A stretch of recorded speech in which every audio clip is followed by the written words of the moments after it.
The chambers. Okay, the president is going to address the joint session of the National Assembly. Mr. President, just like Commander what we have in the U.S. Armed Forces with, of the Federal Republic of Nigeria. My brother, the Right Honorable Speaker, yes, we call it House of Representatives, His Excellency State of the Union Abbas, on Democracy Day. GCON. The Senate President is speaking we commence at the moment. This joint sitting by handing the session President to God in prayers. Address the joint session of the National Assembly. Kindly subscribe to our channel. Kindly hit the notification bell. Kindly hit the like button. Honorable Gadi. Once the speech is done, we will come back on the other side. Muslim prayers. Talk about what was said and what wasn't said in the speech. Prayers have been said now. Muslim.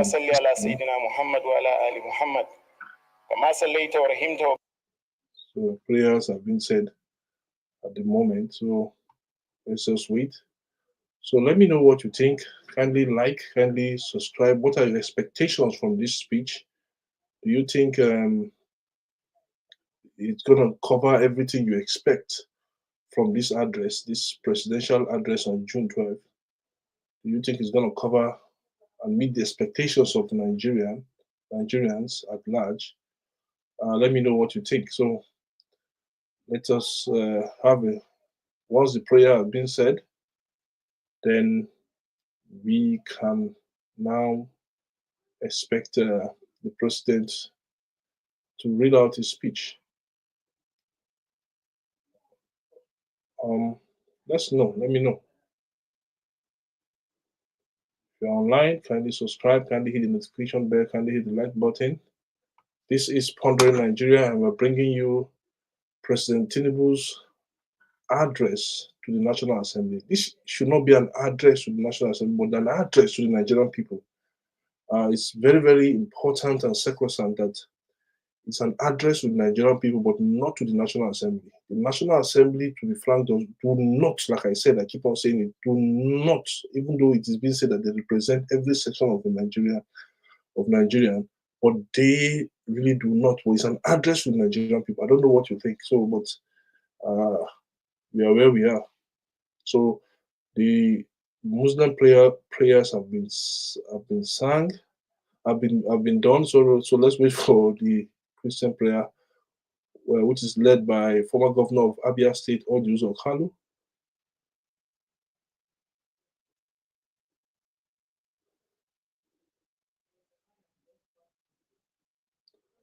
You have Senator Apabio, you have Tajuddin Abbas, all there. You have the president, you have some other person. So let's know. Thank you for watching. Thank you for being part of our show today. We've been waiting for this. It was postponed actually. Normally it was supposed to be by 7 a.m. in the morning, but the speech was postponed because the president wanted to use the avenue to address the joint session of the National Assembly.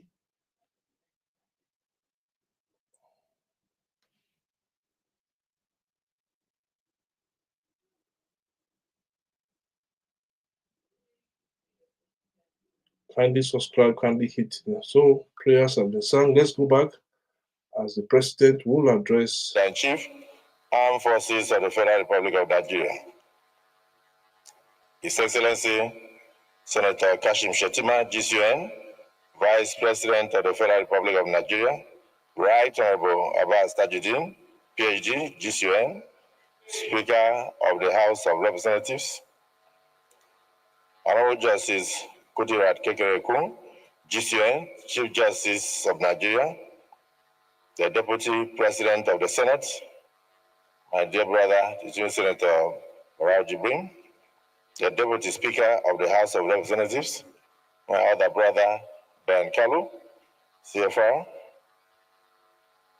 principal officers of the Senate and principal officers of the House of Representatives, distinguished senators and honorable members of the House of Representatives, let me use this opportunity to greet all our executive governors who found time to be here.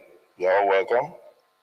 And also greet all former principal officers and presiding officers particularly who found time to be here. Members of the Federal Executive Council, ambassadors and high commissioners here present, former presiding officers earlier mentioned, Secretary to the Government of the Federation, and Chief of Staff to Mr. President and former Speaker, Right Honorable Ahmed, the head of the Civil Service of the Federation, the clerk to the National Assembly, the service chiefs who came to honor this Democracy Day, national chairman of all political parties, especially the only political party in Nigeria, very relevant today, His Excellency Governor Ganduje, and Chairman All Progressives Congress. Our royal fathers who are here with us, Chairman, National Assembly Service Commission and its commissioners, Deputy Clerk to the National Assembly, Clerk of the Senate and Clerk of the House of Representatives, Secretaries of Directors of the National Assembly, National Assembly management staff, distinguished invited guests, gentlemen of the press, ladies and gentlemen. Happy Democracy Day. Mr. President, on this hallowed floor, this is where the voices of the people find expression through their representatives. We are deeply honored to welcome you, President, Commander-in-Chief of the Armed Forces, to the chambers of the National Assembly. For the second time, you have honored this chamber on Democracy Day, realizing that the National Assembly remains the bastion of democracy in any nation. So we welcome you, sir. Your presence here rekindles the memory of a very long and courageous journey, marked by struggles, sacrifices, and unyielding belief in the ideals of democracy. That you, Mr. President, a veteran of the trenches of the fight for democracy, a symbol of democratic resistance, and a beneficiary of the people's trust, now stand before us or sit before us to speak to your people, your parliamentarians, and the nation and the global community is nothing short of providence. The National Assembly is very proud to host you, our president, our compatriot, and one of our own, as a distinguished senator forever, as you fulfill the solemn constitutional duty of addressing the nation through us. This chamber honors you not barely as the President of Nigeria, but as one of the architects of the very democratic foundation that we commemorate today. We gather not to mourn injustice, but to honor resilience. We observe not the triumph of politicians, but the enduring faith of the Nigerian people in democracy. A faith that survives betrayal, braved tear gas, defied arrogance, endured silence, and still chose the ballot over the bullet. On June 12, 1993, the torch of the long march to freedom was lit. Nigerians stood up to say, our voice matters, our vote must count. However, the light was extinguished on June 24, 1993, when a first statement declared that the will of the Nigerian people, freely expressed in the historic June 12 presidential election, had been annulled. Tears, rage, and hope poured into the streets. Nigeria did not just lose an election, Nigeria lost her innocence. And across the country, the silence of shock was broken by the roar of resistance. The people rose, angry students marched, journalists spoke, mothers wailed.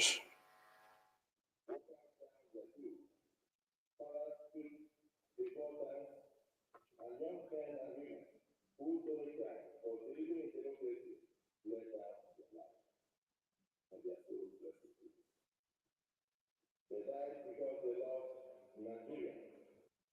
They loved Nigeria enough to fight for her soul. Sorry, there's an audio issue. Oh, yeah. But the beginning of a national reawakening, signifying a rebirth as well as a reckoning. The intro of Chief MKO Abiola campaign song captured the spirit of that day. Nigeria on the march again. Indeed, Nigeria was on the march towards democracy. But that cruel announcement turned the march for democracy into a march for justice. Many, including Your Excellency, stood tall in those days of darkness, while others chose silence and others chose compromise. You chose to exhibit courage, rare courage. At great personal cost, NADECO, which you were part of, helped sustain the flame of liberty when it was most at risk of going out, even to say a word. So as we mark this day, let us remember those who bled so we could vote, those who took risks so we could speak, those who were buried so that freedom might rise. Let us also pay tribute to all those who played pivotal roles in Nigeria's democratic transition. This year's theme, 26 years of democracy, renewing our commitment to national development, is not a slogan. It's a call to purpose, a reminder that democracy is not an end, but a means to national transformation.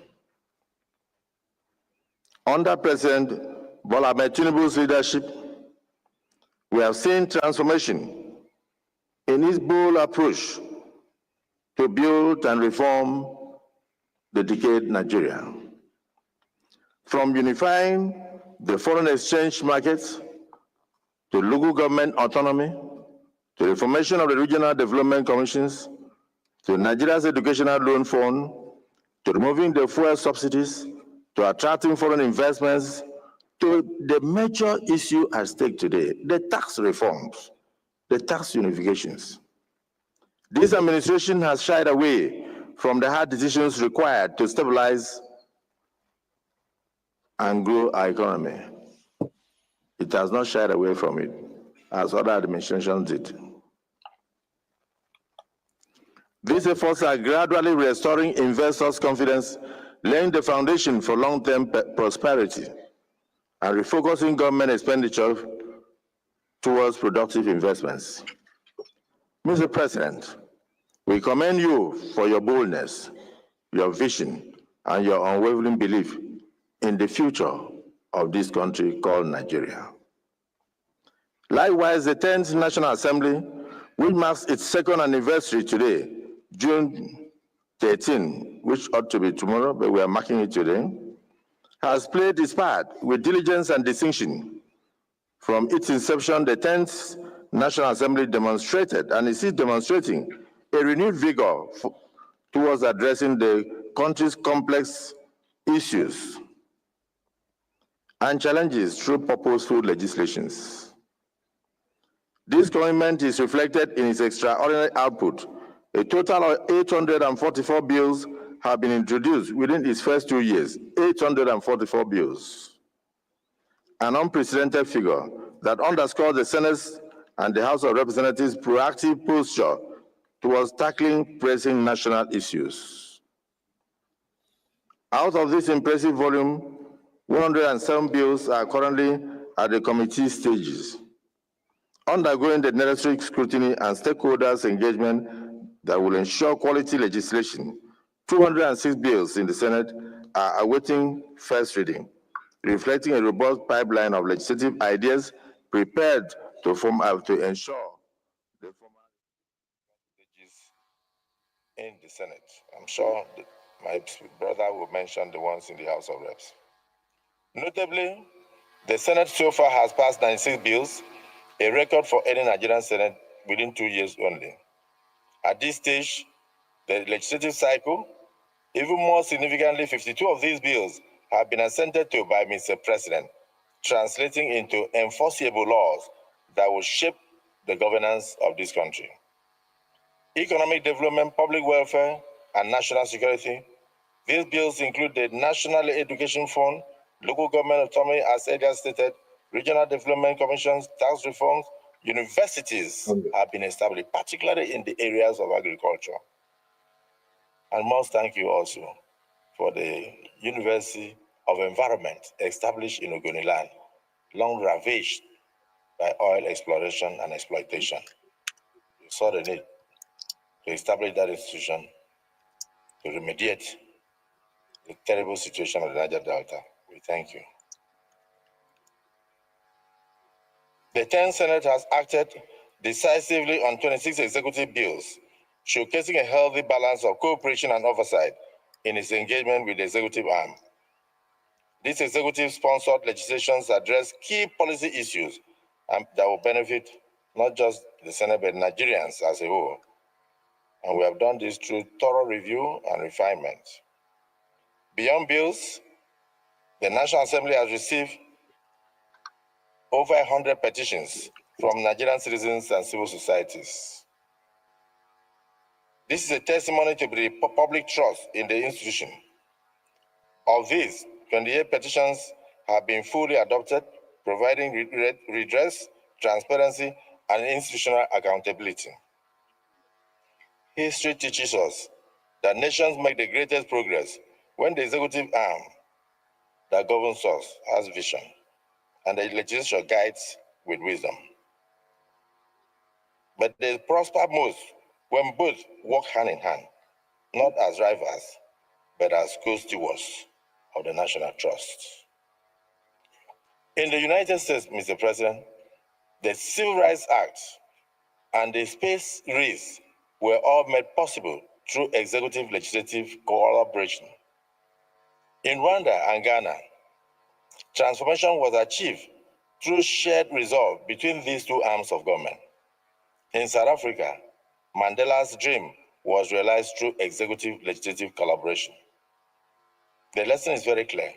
Where governance is in partnership, progress follows. But where governance is a contest, the people suffer.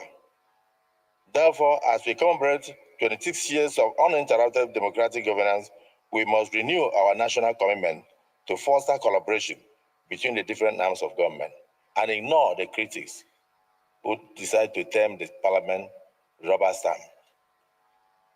But they do not understand why we are here.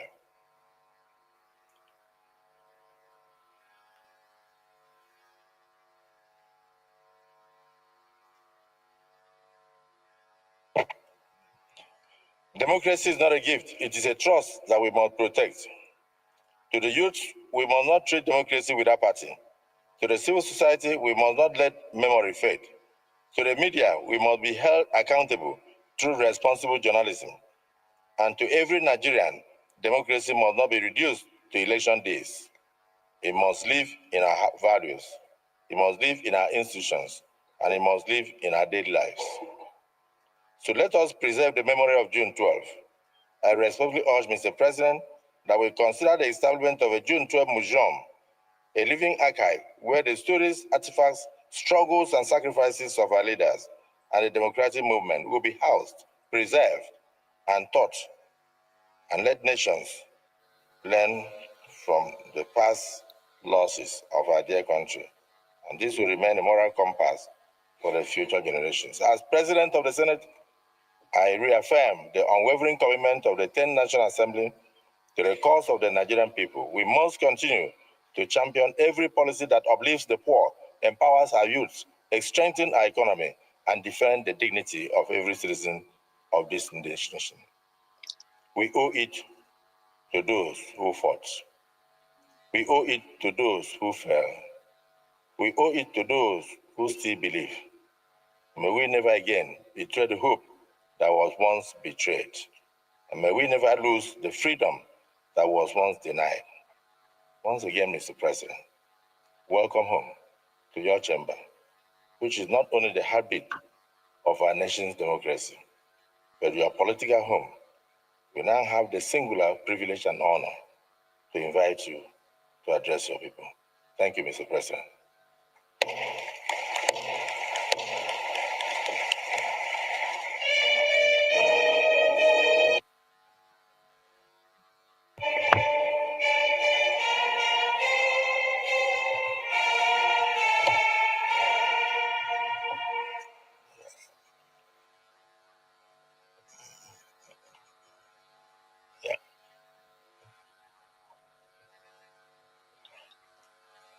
Thank you very much. Please be seated. The president is about to take his address now, so let's listen to the president and take the reaction after the presidential address. Your Excellency, the Vice President,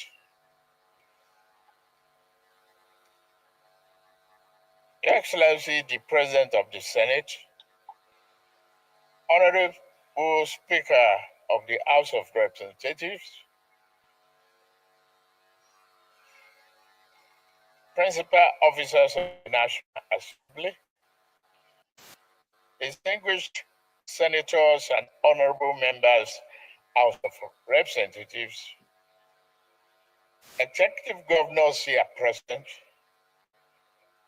all former legislators here present, the National Chairman of All Progressive Congress, Secretary to the Government of the Federation, honorable ministers here present, Head of Civil Service of the Federation, Clerk of the National Assembly, all senior government officials, gentlemen of the press, distinguished ladies and gentlemen. With profound honor, I stand before this joint session of our National Assembly, a parliament that embodies the will of Nigerian people. Today, as I enter this grand edifice built from the sweat and toil of our democratic yearning, my heart stirred. It was a blend of accomplishment and resolve. I felt a sense of collective accomplishment when I realized how far we had come as a nation. Since 1999, democracy has risen from the ashes and destitution of military rule to take its original rightful place as the only mode of governance of resilient and beloved people. With every footstep I took through this hallowed hall, up to the moment I now stand before you, I remember that we still have so much and a lot for that to go. To achieve this progress, we sought an elective office to lead this nation forward. Thus, I hereby affirm before you, our merciful and almighty God, and all men, and resolve to do all that I could do to safeguard and build our democracy as the divine hand intend for us to do. Since 2018, we have celebrated Democracy Day on this day to commemorate the sacrifices of the men and women who fought to restore democratic governance to Nigeria. Let me pay tribute to my predecessor, the former President Muhammadu Buhari, for reaching back into history to rectify a national misdeed by making June 12th Democracy Day and by officially acknowledging Chief MKO Abiola and his running mate Babagana Kingibe as the victors and the duly elected president and vice president, respectively, of Nigeria after June 12, 1993 election. Year by year, election after election, every time we debate instead of battle, we discuss instead of fight, and argue instead of destroy. We preserve the institution of democracy. More importantly, we weave the culture of democracy into very fabric of our nation. We thank God for this. Whilst Chief MKO Abiola is June 12th central figure, we must not forget the long list of those who equally deserve to be called heroes of democracy. We must celebrate the courage of Alhaja Kudirat Abiola and Pa Arfe Rewani, both of whom were murdered by agents of military repression. We also remember the many civil rights activists, journalists, and politicians imprisoned, exiled, tossed aside, tortured, and beaten by the military regime. We remember Chief Anthony Enoro, Commodore Dan Suleiman, Chief Abraham Adesanya, Ayo Adebanjo, Chief Gani Fawayemi, Balarabe Musa, Ganiu Daudu, the journalist Bagoda Kato, and Commodore Ndibusi Kanu. I mention these names not to exclude or degrade the profound contribution of anyone else, but to illustrate through these few heroes the universality of our pursuit of democracy. The struggle was never the province of any one group or section of the country. It was pan-Nigeria in its conception, and it will even be more pan-Nigeria as we strive to perfect it. It is fitting that I come to this chamber to you. You are the authors of the People's Law, and I must be their faithful implementer.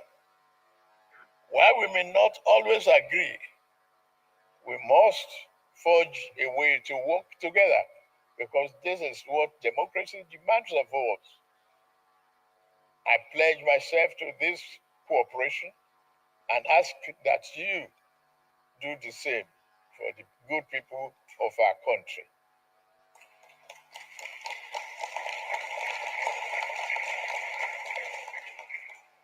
Mr. Chairman, the National Assembly has acted to all uphold democratic ideas at every critical moment in our nation's history. In 2006, the Fifth National Assembly protected our democracy against unseemly third-term bid that would have ripped our constitution apart. In 2010, the National Assembly, through the doctrine of necessity, opened the door for then Vice President Goodluck Jonathan to become the acting president following the illness of his predecessor. Even under the military, the National Assembly tried to protect our democracy. After General Abacha took over power on November 17, 1993, and dissolved the National Assembly, some of us led by Senator Ahmed, the Senate President of the Third Republic, defied the general and his goons, and we reconvene old Parliament building in Lagos and declare that regime illegal.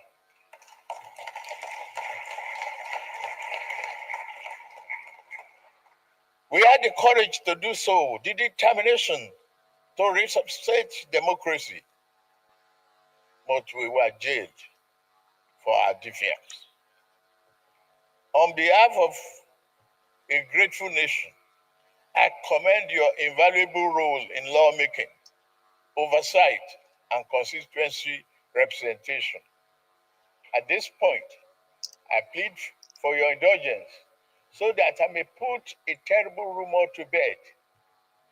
To those who ring the alarm that the APC is intent on a one-party state, I offer you a most personal promise. While your alarm may be as a result of their panic, it rings an error. At no time in the past, nor any instance in the present, and at no future junction, shall I view the notion of one-party state as good for Nigeria.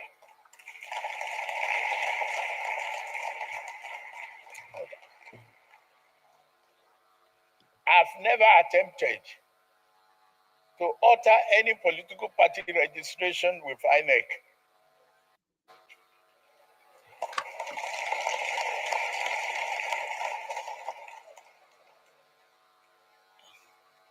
Equally, my dear friends and colleagues, we cannot blame anybody seeking to bail out of a sinking ship, even without a life jacket.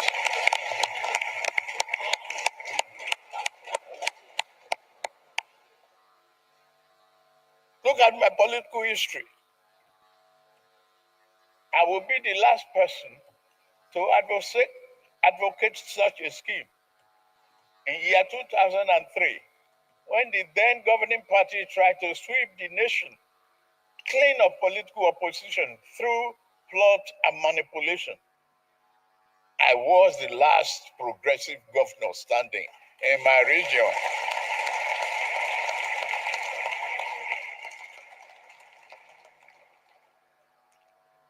In their numbers, they boasted. In all their numbers and the false grandeur, they boasted of ruling, not only governing Nigeria, for the next half century or more. Where are they now?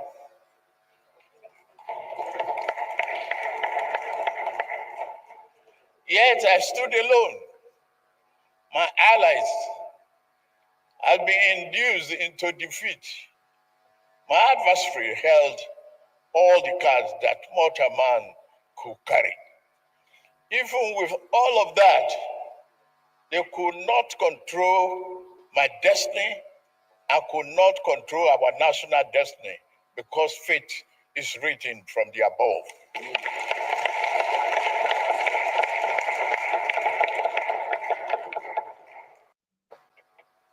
A greater power did not want Nigeria to become one-party state back then. Nigeria will not become such a state now.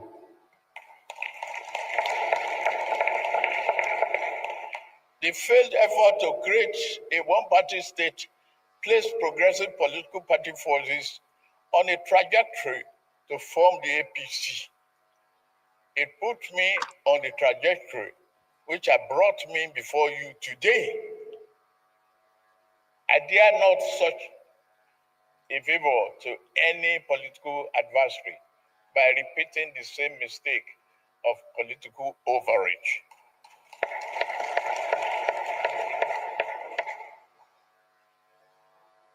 A one-party state is not in the oven, nor should it ever be.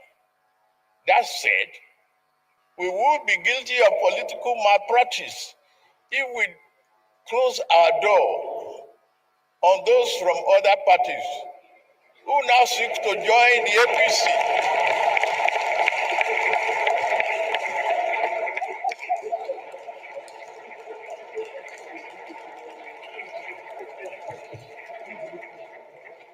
I sincerely welcome our party's newest members from Delta and Akwa Ibom states, led by Governor Sheriff Oboweri and Pastor Umo Eno and other national members of this respected National Assembly. You are all welcome to the progressive fold. Nobody should close the door. Political parties fearful of members leaving may be better served by examining their internal processes and affairs rather than fearfully conjuring up demons that do not exist. For me, I would not say try your best to put your house in order. I will not help you to do so either. It is indeed a pleasure to witness you in such a disarray.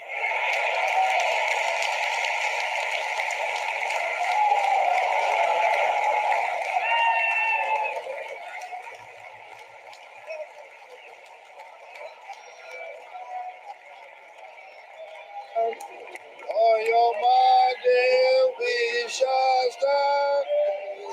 On your mind, we shall stand.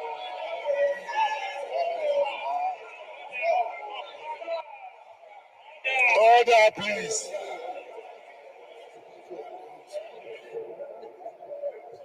We must distinguish honorable members of this House. We must welcome and accept the diversity and the number of political parties, just as we welcome and embrace the diversity of our population. Our efforts must never be to eliminate political competition, but to make that competition salutary to the national well-being of working across the aisle, political aisles, whenever it is possible.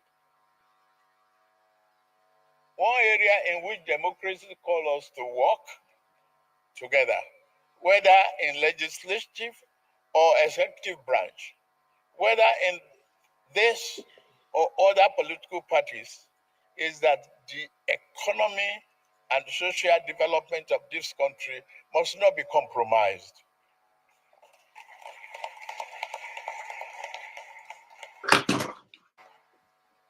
On assuming office, my team and I moved to reform our ailing economy.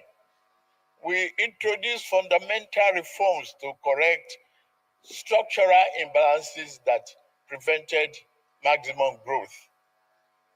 We are already seeing results. The GDP grew by 3.4% in 2024, with quarter four hitting 4.6%, the highest quarter of growth in over a decade. Inflation is easing gradually, steadying the price of food staples like rice and beans. Our net foreign reserve have increased fivefold, and the Naira exchange rate has stabilized.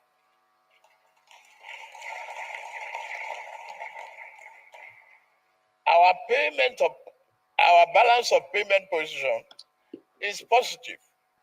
Our sovereign credit rating is improving, and we continue to promote oil and non-oil gas export. State do not need to go about borrowing to pay salaries anymore. In less than 1 year, over 100,000 Nigerians, including 35,000 civil servants, have benefited from affordable consumer credit through the Nigerian Consumer Credit Corporation, enabling them to purchase vehicles, light up, and improve their well-being, and purchase life essentials. This July, we will launch a bold new initiative to empower 400,000 young Nigerians, including youth corpers, with consumer credit.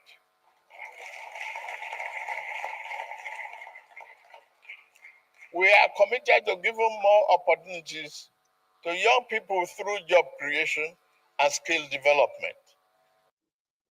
Such programs as Nigerian Education Fund, NEL Fund, we are investing in education and in the greater future of our country, vocational training, apprenticeship, and entrepreneurship to ensure that our youth are job ready and future ready.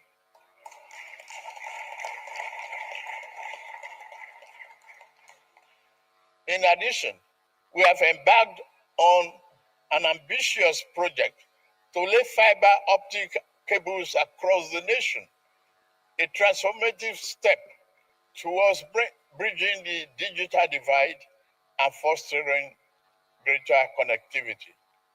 This initiative promises not only to enhance the speedy and reality of internet access, but also to revolutionize how business operates, how students learn, and how community stays connected.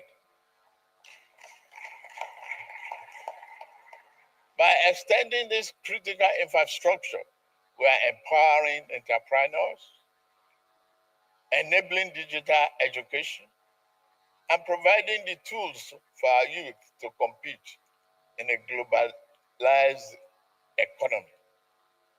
Our Nigerian First policy will further enhance progress and will consolidate market-driven growth.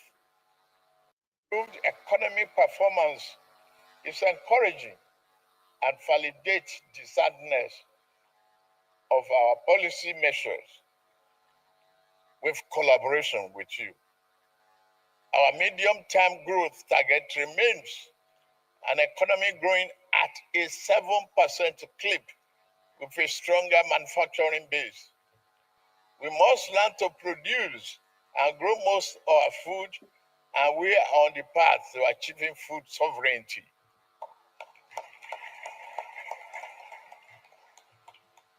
These and other reforms have placed the economy on a more rational footing, where critical decisions regarding the large-scale investment can now be made.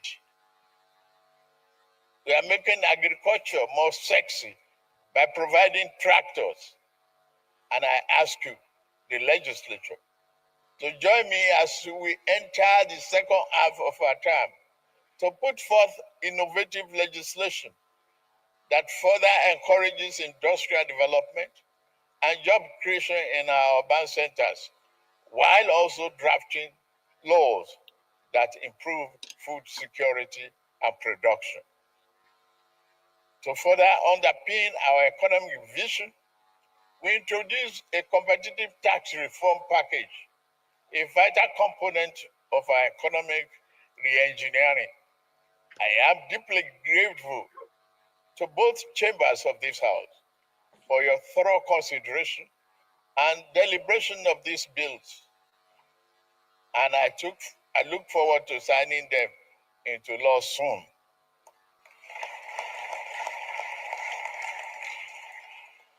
Again, your collaboration across party lines on these bills has been a model of democratic partnership. You are great. As elected leaders, we must continue to do more to make real the dream of Nigerian political and economic democracy. We must be vigilant in expanding the political space. We must always value dialogue over dictatorship, persuasion over suppression, and rights over might, with the tolerant and broad-minded in our legislative action regarding speech and civil liberty. Do not be afraid to bear an unkind word spoken against you. Some of the best advice a politician gets sometimes comes from his most ferocious opponents, if they think well, though. We do not seek silence because the imposed silence of repressed voices may breed chaos and ill will. Not the harmonic of democracy in the long term. While malicious slander and libel should not go unattended, no one should bear the brunt of injustice for merely writing a bad report about me or call me names. Democracy requires a fair degree of tolerance for harsh words and stinging insults, particularly when they are pained because of their losses. Call me any name. I'm not here to make you happy politically, and I will still call upon democracy to defend your right to do so.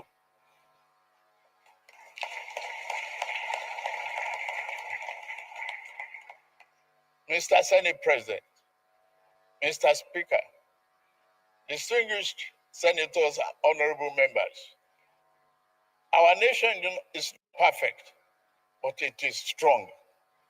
Our democracy is not invincible, but it is alive. And this means our dream of a prosperous, happy nation is still within reach and worth fighting for.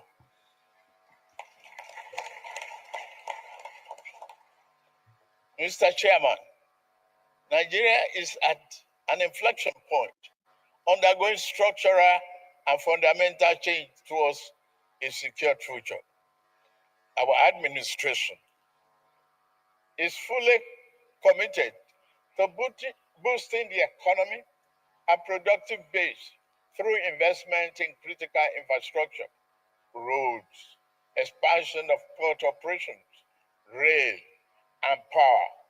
We are creating a new environment in which industry and manufacturing can thrive. Our tax and fiscal policy reform will streamline taxes, administration, and eliminate both some or multiple taxes, enabling our industrialists and entrepreneurs to operate in a more conducive environment. Governors must work and deliver value to the people.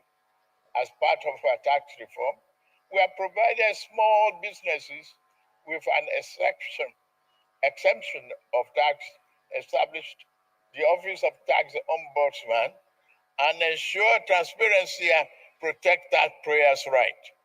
Digital tools now help us track performance and reduce waste.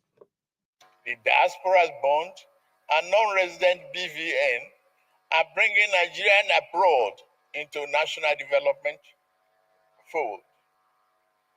In line with my promise during the New Year address to the nation, I recently appointed the board of directors of the newly established National Credit Guarantee Company.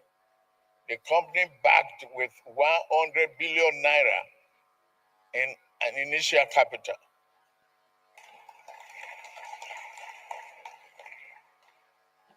With the Bank of Industry, BOI, which, by the way, is performing very well in supporting SMEs.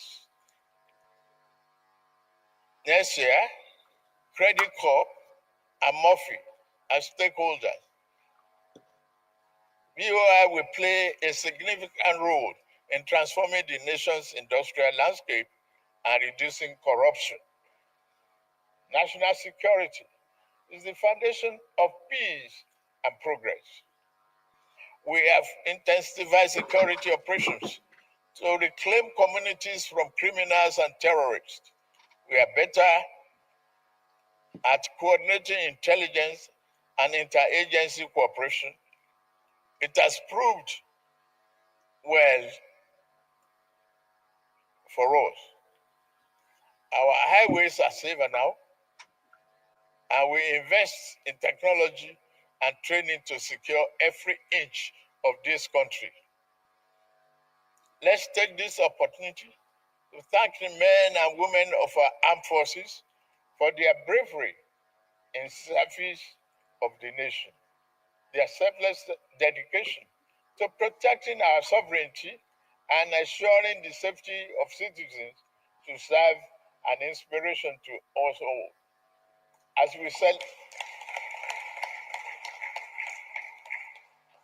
we celebrate the progress of our democracy, we must not forget the pivotal role they play in safeguarding our freedom.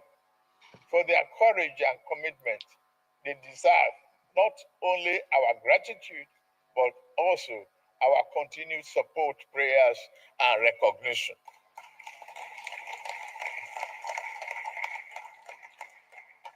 May God continue to keep our men and women safe. Fellow compatriots, our achievements are not the work of one man. They are the result of a collective effort to make possible the Nigerian dream. Yet the journey is not over. We must work even harder to translate broad macroeconomic gains into tangible improvement in the lives of ordinary Nigerians. We must stay the course, reject cynicism, and believe Nigeria can and will rise again.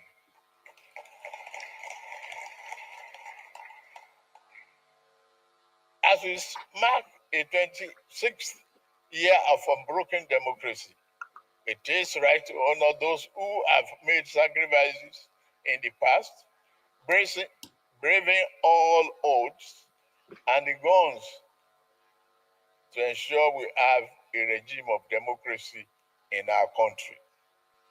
In this light, I announce the conferment of posthumous honors of CAFR on Kudirat Abiola,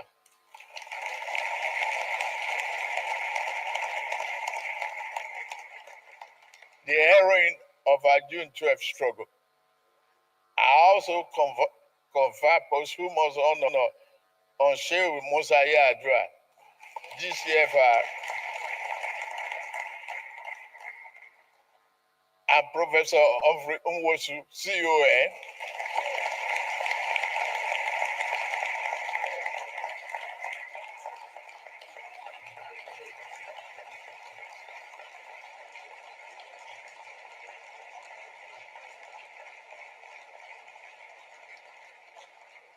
Rear Admiral Kano, CON,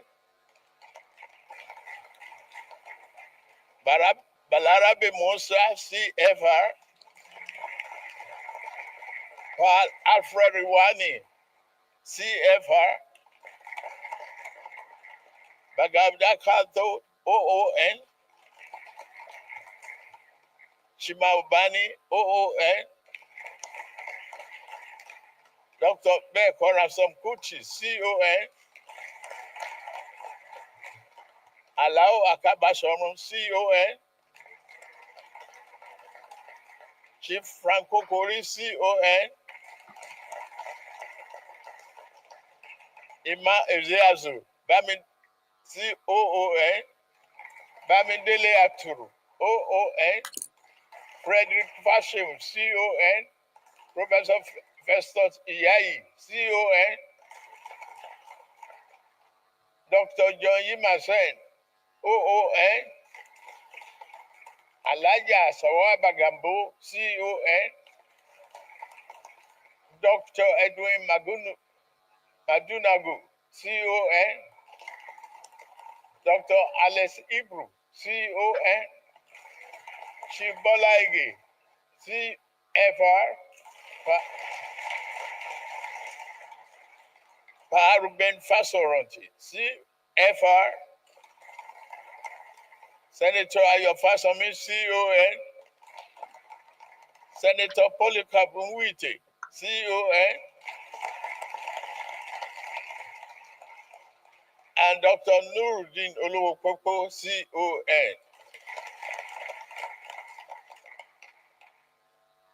I also have the honor to confer on Professor Wole Soyinka, GCON,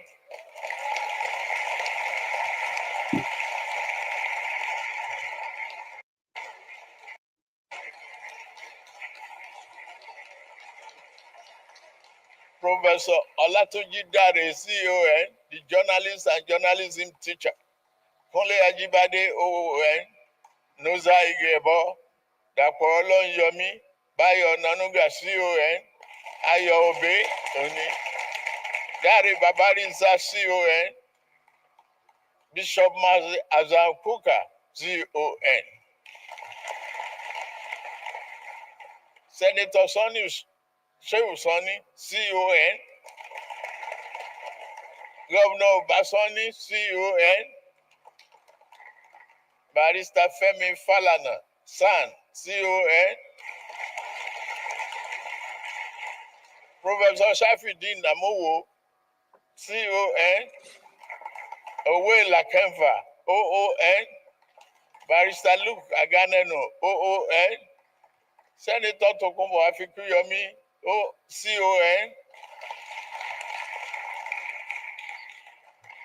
Labra Maku, OON, Kade Komolafe, OON, Dr. Tuji Alausa, OON,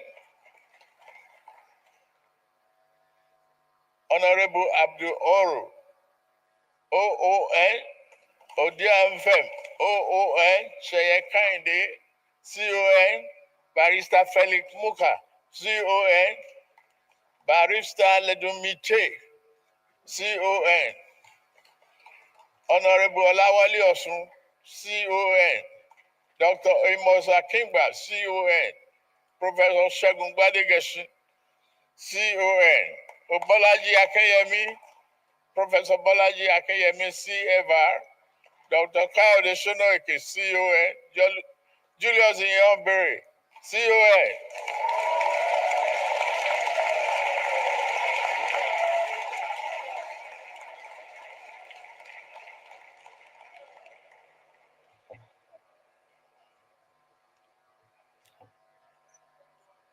Lieutenant General Ikola Alani Akinriyade, retired, GCON, Professor Bayo Williams, CON, Senator Abu Ibrahim, CFR, Senator Ahmed Bute, CFR. Additionally, I confer the national honor of CON on Uncle Sam Amuka Kwemo, a legendary journalist and a publisher who remained true to his lifetime calling as he marks his 90th birthday tomorrow, June 13th. Furthermore, I also confer posthumous national honor on Ken CON.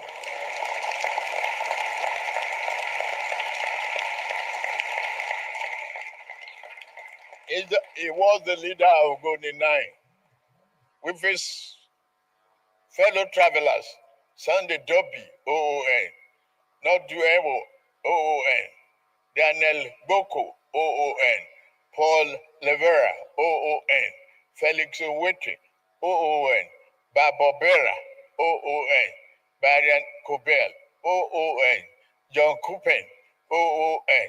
I shall also be exercising my prerogative of mercy under the prerogative of mercy to grant these national heroes a full pardon.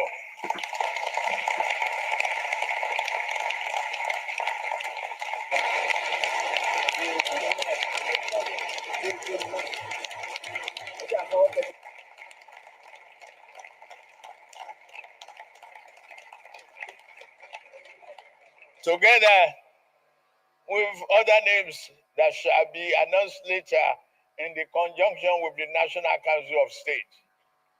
Finally, it is my great privilege to now decorate the presiding officers of this National Assembly with the national honor earlier announced.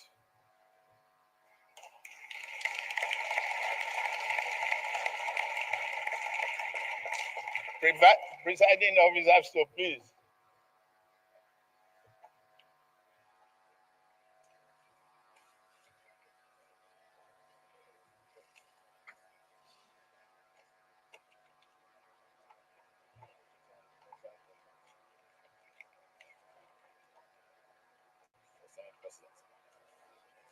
Senate President.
Thank you very much. Deputy Senate President.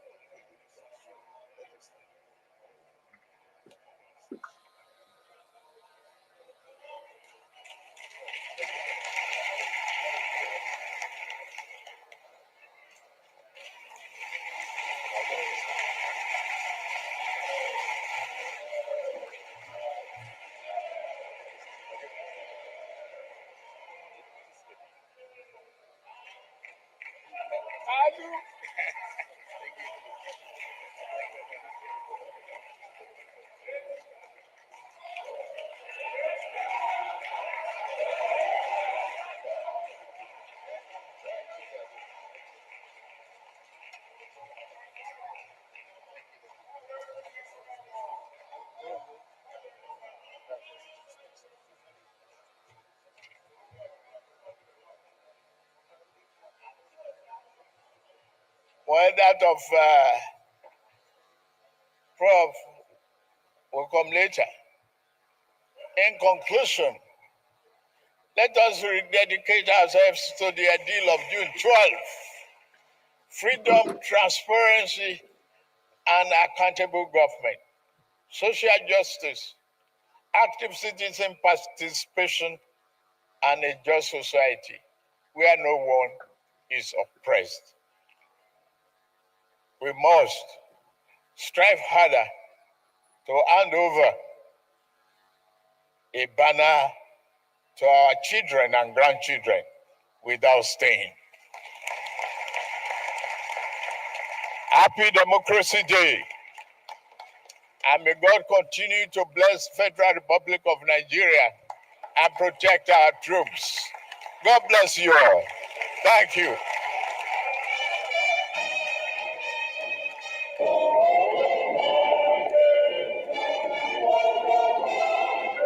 Okay, as I think on your mandate we shall stand, let's start reacting to. I know most of us have been reacting and have been putting down.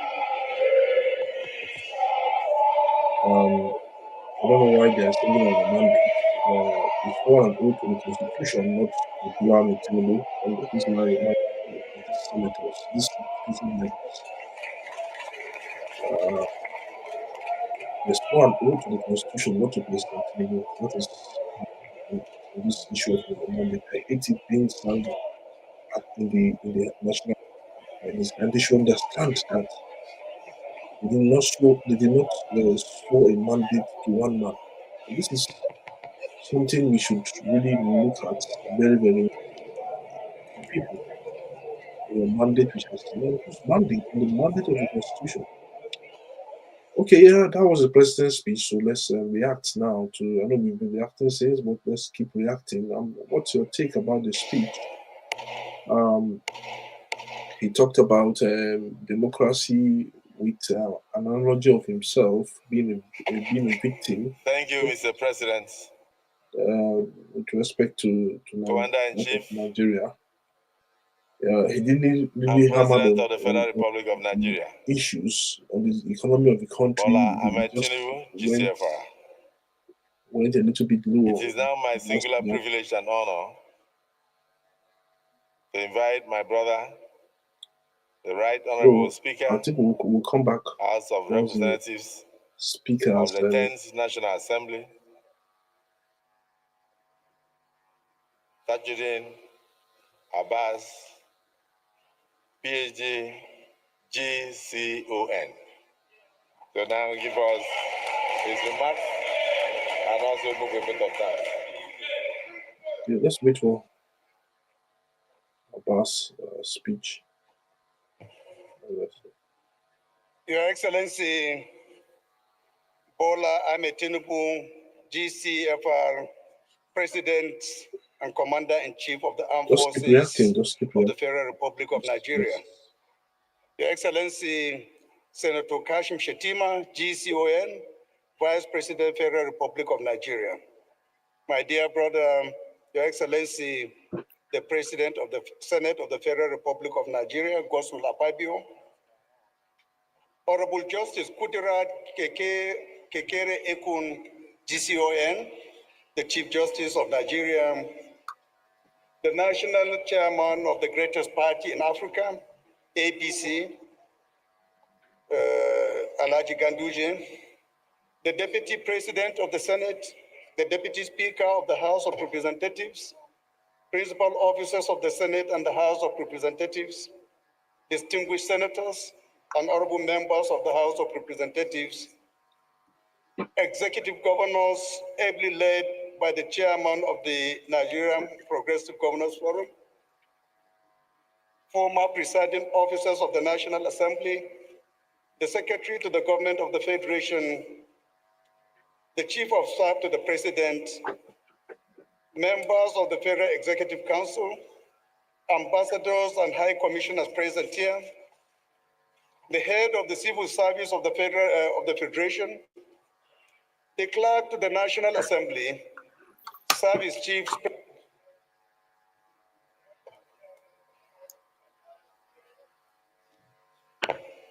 royal fathers present here, ably led by the Oni of Ife, the chairman, National Assembly Service Commission and his commissioners, the chief commissioner of the Public Complaint Commission and your commissioners, the deputy clerk to the National Assembly, clerk to the Senate and the clerk to the House of Representatives, secretaries of directorates of the National Assembly management staff, distinguished invited guests, gentlemen of the press, ladies and gentlemen. Indeed, we have gathered in this hallowed chamber to celebrate a truly historic occasion, which is 26 uninterrupted years of democracy in Nigeria. Your Excellency's address has not only elevated our commemoration, but also reaffirmed the vitality and resilience of our democratic institutions. On behalf of the National Assembly, I express our profound gratitude for the honor given to us by His Excellency, the President and Commander of the Armed Forces of the Federal Republic of Nigeria. Your Excellency, thank you so much. We are honored. I will not take this honor for granted. We recall with reverence the historic events of June 12, 1993, a day when Nigerians across all divides united to affirm their collective will of democratic governance. We also salute His Excellency, President Bola Ahmed Tinubu, who himself was a frontline crusader in the Nadeko pro-democracy struggle. You are one of the patriots who labored so that democracy might thrive. And now you lead our nation under the banner of renewed hope. Your story itself is that of the triumph of democracy. Over the past 26 years, the National Assembly has served as the guardian of our democratic institutions. In 2006, we rejected the third-term bid. In 2010, we invoked the doctrine of necessity to ensure uninterrupted governance, and we have championed constitutional and electoral reforms subsequently. Since June 2023, under President Tinubu's stewardship and the 10th National Assembly, we launched an 8-point legislative agenda, fully aligned with the renewed hope agenda. Within 2 years, we have reviewed 2,263 bills. Of these, 65.3 have passed second reading, while 186 have been successfully passed. A total of 51 bills have received presidential assent, marking an unprecedented milestone for any president in his first 2 years. Congratulations on that, Mr. President. Our legislative efforts have yielded measurable progress on multiple fronts. In security, we allocated 6.11 trillion, representing 11.1% of the 2025 budget, to the security sector. The Defense Industries Corporation of Nigeria Act 2023, signed by the President, has set Nigeria on the path to self-reliance in arms production and logistics. Similarly, the Control of Small Arms and Light Weapons Act 2024 has tightened regulatory loopholes in arms control. It is expected to significantly reduce the illicit circulation of small arms and light weapons across the country. On the economic front, we supported the removal of subsidies and the unification of foreign exchange windows. We courageously passed legislation targeted at tax reforms, along with the bold decision of the President are boosting investor confidence, increasing federal revenue, and augmenting state allocations. In April 2025, Nigeria met its OPEC production quota of 1.486 million barrels per day. This is the first time Nigeria has met its target since 2021. Through legislative measures, we have supported and accelerated the President's infrastructure revolution. Funding for infrastructure rose to 8.16% in 2025, sustaining 440 ongoing road projects, including the Abuja-Kaduna-Zaria-Kano corridor and the Lagos-Calabar Coastal Highway. In the social sector, allocation to education increased from 5.7% in 2021 to at least 8.2% in 2023-2024. The Student Loan Act has empowered over 500 students. Mr. President, with legislative support, on record, 10 new universities, polytechnics, and specialized institutions. This is the highest of any president in his first term. We are committed to providing funding to these institutions to ensure a smooth takeoff. Health allocations increased to 5.46% in 2024, resulting in the revitalization of 4,000 primary healthcare centers and clinics nationwide. We also supported the implementation of 70,000 Naira minimum wage to reinforce social protection. The House of Representatives has actively conducted oversight of executive agencies to ensure that laws are implemented and that development funds are allocated properly. The House Public Accounts Committee has reported recoveries exceeding 61.5 billion in outstanding debts owed to the federal government by oil and gas companies. A very big commendation to our Public Accounts Committee. Thank you, Honorable Salami. We have also deepened transparency through our biannual youth and women's town halls, an annual live televised citizens interactive session, and the annual House Open Week. We're excited to announce that the next Open Week is scheduled for July, and Mr. President will be honored if you could join us and officially declare the event open. Our parliamentary diplomacy has flourished with the establishment of 82 friendship groups, fostering legislative ties with global partners. Collaboration with civil society organizations, including UNDP, PLAC, UN Women, CAS, and YAGA Africa, have enhanced our expertise and promoted inclusion. Notably, the 10th House has partnered with the UNDP, resulting in a memorandum of understanding to mobilize 50 billion naira over 4 years for the parliamentary development project of the House, thereby strengthening the capacity of members of the House of Representatives.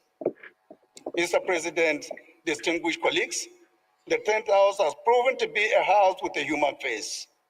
In March 2025, members donated the sum of 705 million naira, equivalent to half of their salaries over 6 months, to support the Mr. President's relief program for vulnerable Nigerians. The House has also contributed the sum of 650 million to provide housing for the families of deceased members and former leaders. Furthermore, individual members donated over 500 million to support communities ravaged with civil stripes in Kaduna, Enugu, Anambra, Oyo, Niger, Borno, Plateau, and the Federal Capital Territory, assisting displaced persons affected by banditry and communal violence. Furthermore, as part of the Renewed Hope agenda, the 10th House extended dedicated support to our traditional institutions, recognizing their vital role in community leadership and cohesion. We provided 40 new vehicles to traditional rulers across 6 political zones to enhance community engagement. Mr. President, we express profound gratitude to you for conferring the national honor of GCON upon the office of the Speaker, following pleas by members, and for expanding the National Security Council to include the President of the Senate and the Speaker of the House. Both decisions affirm the principle of institutional partnership. Thank you very much, Your Excellency. Mr. President, at the risk of provoking the First Lady, I wish to reveal a secret to you. Here at the House, members fondly refer you to as the darling of the legislature. You have accomplished what no president has done for the National Assembly, namely substantially augmenting our capacity to respond to the needs of our. We thank you for that. While we see our successes, we remain acutely aware that it is not yet over. As we enter the second half of our term, our determination is unequivocal to expedite and finalize the constitutional amendment process by December 2025. Some of our priorities include special reserved seats for women, formal constitutional roles for traditional rulers, and legal backing for a 35% affirmative action gender policy. We appeal to the chairman of the Nigerian Governors Forum and the Progressive Governors Forum to advocate for these essential reforms at the level of the state. Mr. President, I would be remiss in my responsibility to you if I conclude my brief remarks without also offering some useful recommendations on the way forward. You have demonstrated remarkable result in removing the fuel subsidy and allowing the naira to float. Now we require an equally decisive intervention in our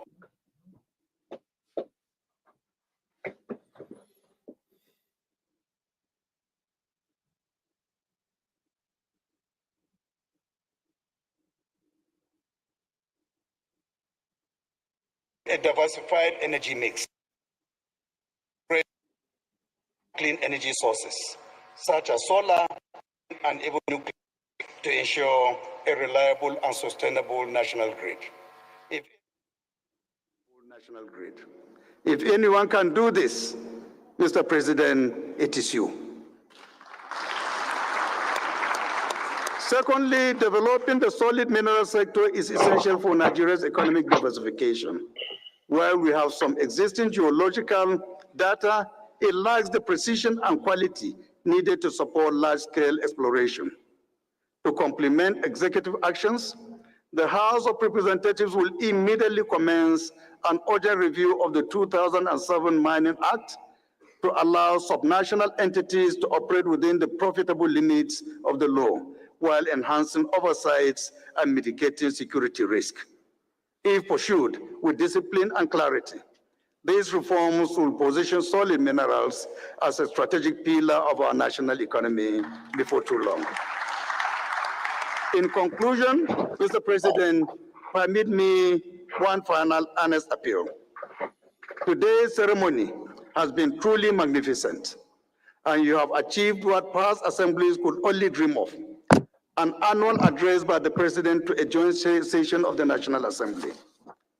By accepting our invitation, you have made history. I respectfully urge that we now institutionalize this address as an annual event.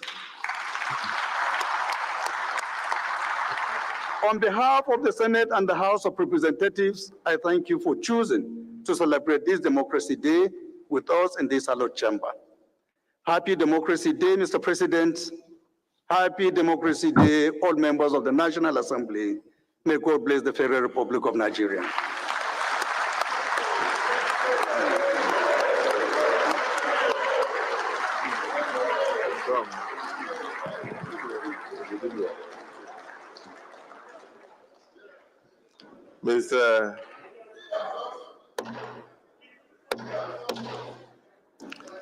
Mr. President,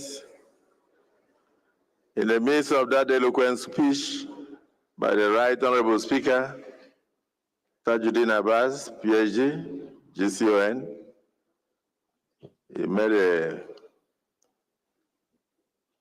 he raised a motion that June 12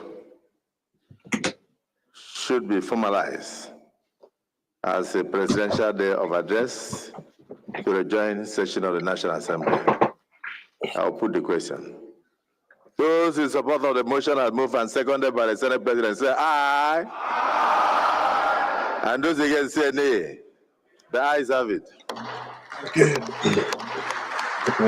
Mr. President, that is the motion of the National Assembly done in your front. We are quite happy with the statistics you roll out and the pro-people's house that we all run. Mr. President, one request. The honorees, the presiding officers would like to have a group photograph with you right where you are before you depart. Then a slight announcement. Mr. President will now proceed after a group photograph to pay the usual respect to the hallowed chambers in this joint sitting, which is to take a bow to the presiding officers as well as to members.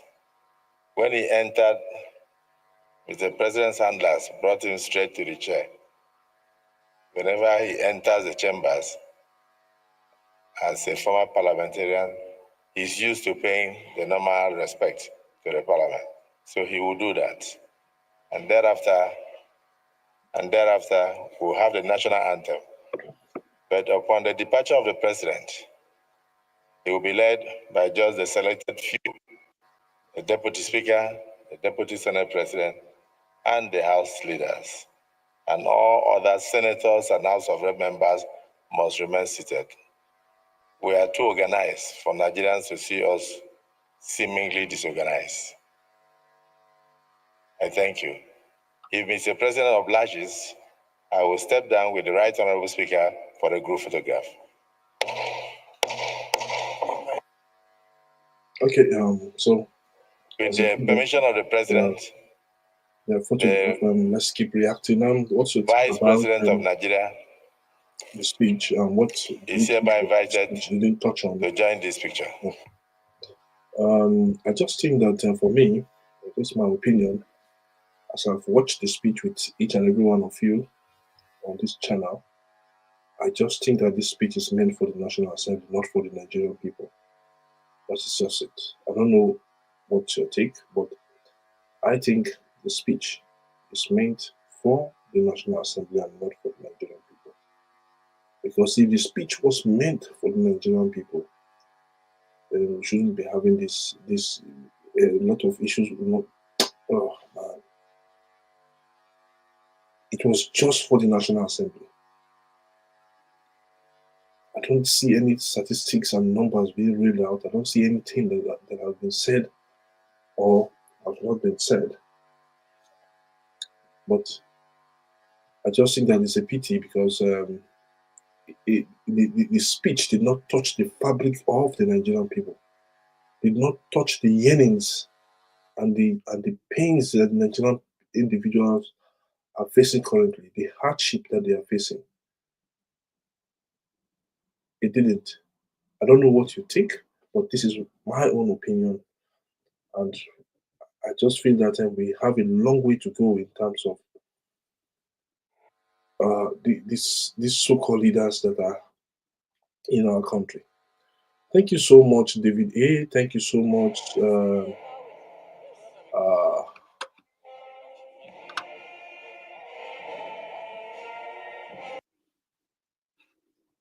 Thank you so much, David A. Thank you so much for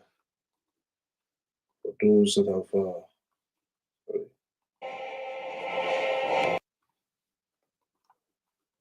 Thank you so much. Thank you so much for those that have Fatai. Thank you so much. So now it is an annual event at the National Assembly. Yeah, that's what it is. Nigeria needs full electoral reform. I agree with you, Andrew. Nigeria needs full electoral reform. I agree with you, Andrew. Now it's an annual event in the National Assembly. I do agree with you. So let's keep reacting. Fatai, you said for Fatai, you said proudly Nigerian forever. Always thank you, President Bola Tinubu. The moment you granted Ogoni pardon, I could not stop the tears in my eyes. Happy Democracy Day. Good. For you, Yusuf Kayode said, I don't get him right on his speech. And it's true, the speech is just so confusing.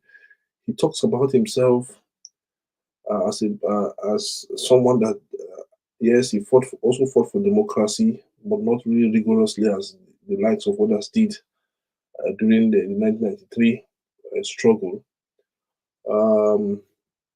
He talks about his adversary that don't call me any names. Okay, he said you can call me any names. I'm not here to make you happy. So he's talking about the opposition party as well. That is happy with what is really going on with them. He didn't touch more in the insecurity benefiting the country at now. Okay, he said. Okay. Speech is going on. Said I am displeased with David. You said I am displeased with the replacement. Okay, I think we go full screen and let's see. Okay. Sorry.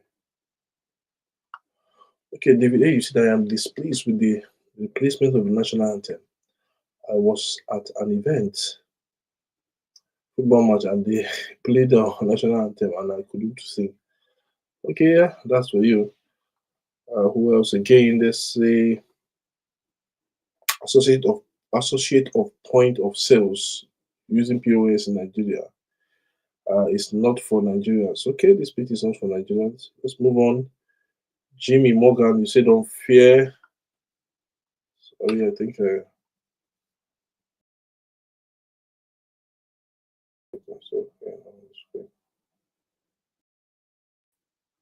sorry. Um,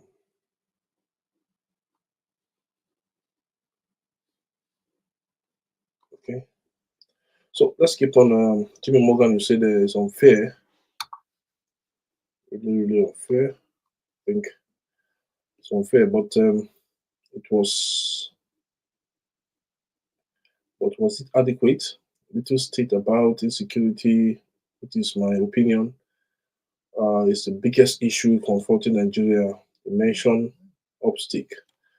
Uh, David, you went on to also say that political elites are taking their piece one day, and the hunter will become the hunted. I agree with you.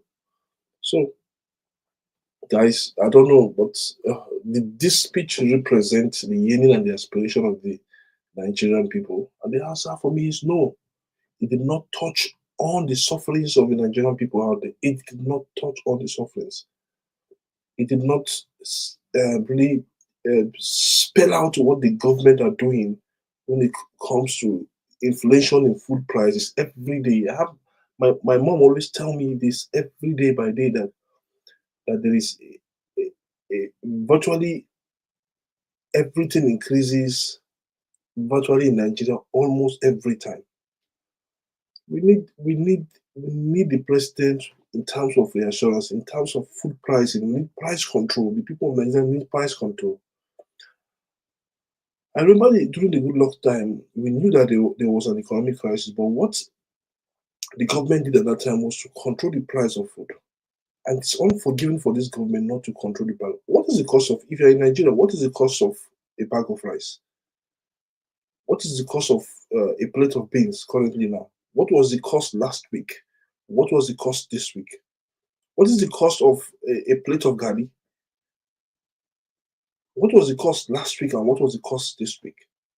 The president did not address those things. Rather, he went on to talk about cross carpeting. That cross carpeting is. This is not what the Nigerians want to hear.